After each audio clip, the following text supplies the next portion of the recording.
মরুভূমির গাঢ় রোদে একা হাঁটছিল এক যুবক, নাম তার সালিম।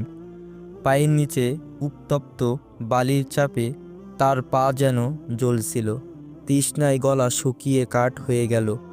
সাথে থাকা পানির মশকটি বহু আগেই শেষ। আকাশে তাকিয়ে সালিম আল্লাহর কাছে প্রার্থনা করল, হে প্রভু, তুমি সাহায্য করো।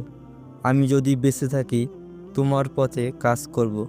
হঠাৎ দূর থেকে একটি তেঁতুল গাছের মতো কিছু দেখা গেল। প্রথমে তা মরীচিকার মতো মনে হলেও ধীরে ধীরে স্পষ্ট হলো। কাছে গিয়ে দেখে সত্যিই একখণ্ড ছায়া, আর তার নিচে একটা কুয়া। কুয়ার রহস্য। সালিম এগিয়ে গেল কুয়ার দিকে। আশেপাশে কেউ নেই। পানি তোলার দড়ি মাটিতে পড়ে আছে। সে পানি তুলে পান করল এবং মশকটি ভরে নিল। হঠাৎ তার নজর পড়ল কুয়ার পাশে এক ছোট্ট বাক্সের দিকে। তাতে একটি চিরকুট লেখা, এই কুয়ার পানি শুধু তাদের জন্য যারা আল্লাহর পথে সাহায্যকারী। সালিম কিছুক্ষণ ভাবল। বাক্সর ভেতর কিছু স্বর্ণমুদ্রা রাখা। চিরকুটে আরও লেখা, যদি তুমি আল্লাহর পথে কিছু করবার ইচ্ছা করো তবে এই মুদ্রাগুলো গ্রহণ করো। একজন অসহায় বিধবার গল্প। সালিম মুদ্রাগুলো নিল এবং আল্লাহর শপথ করে নিজের ইচ্ছা পূরণ করতে বেরিয়ে পড়ল। সে প্রথমেই গেল এক গ্রামে। সেখানে এক বিধবা নারীকে দেখে তার দুঃখের কথা জানতে পারল।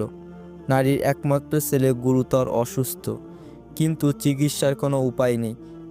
সালিম তার কাছে মুদ্রার একটি অংশ নিয়ে বলল, আপনার ছেলের চিকিৎসা করুন এবং দোয়া করবেন যেন আমি সঠিক পথে থাকতে পারি।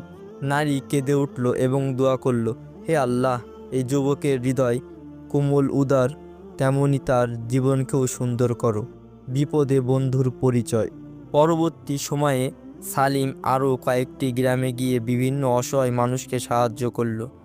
তার মনের মধ্যে প্রশান্তি ফিরে এলো। একদিন একটি দূর গ্রামের মসজিদে সালিম নামাজ পড়তে গেল। নামাজ শেষে ইমাম সাহেব বললেন, হে মুসলিমগণ, আমাদের গ্রামে একটি কুয়ার প্রয়োজন।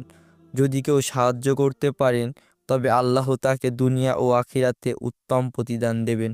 সালিম তার বাক্সের শেষ মুদ্রাগুলো দিয়ে দিল এবং বলল, এই কুয়া থেকে যেন বহু পথিক তৃষ্ণা মিটাতে পারে। ইমাম সাহেব সালিমের দিকে তাকিয়ে বললেন, তুমি এমন কাজ করেছো যা একজন প্রকৃত মুমিনের পরিচয়। কিছুদিন পরে সেই কুয়া তৈরির কাজ শেষ হলো। সালিম কুয়ার পাশে বসে আল্লাহর শুকরিয়া আদায় করছিল। হঠাৎ সেই প্রথম কুয়ার দৃশ্য তার মনে পড়ে গেল। সে বুঝতে পারল, জীবনের প্রতিটি পরীক্ষা আল্লাহর পক্ষ থেকে একটি সুযোগ।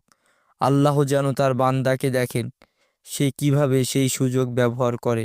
আমরা এই গল্প থেকে যে শিক্ষা পাই তা হলো, আল্লাহ আমাদের জীবনে যে পরীক্ষাগুলো দেন তা আসলে তার পথে কাজ করার সুযোগ। আল্লাহর পথে সাহায্য করলে দুনিয়া ও আখিরাতে শান্তি নিশ্চিত।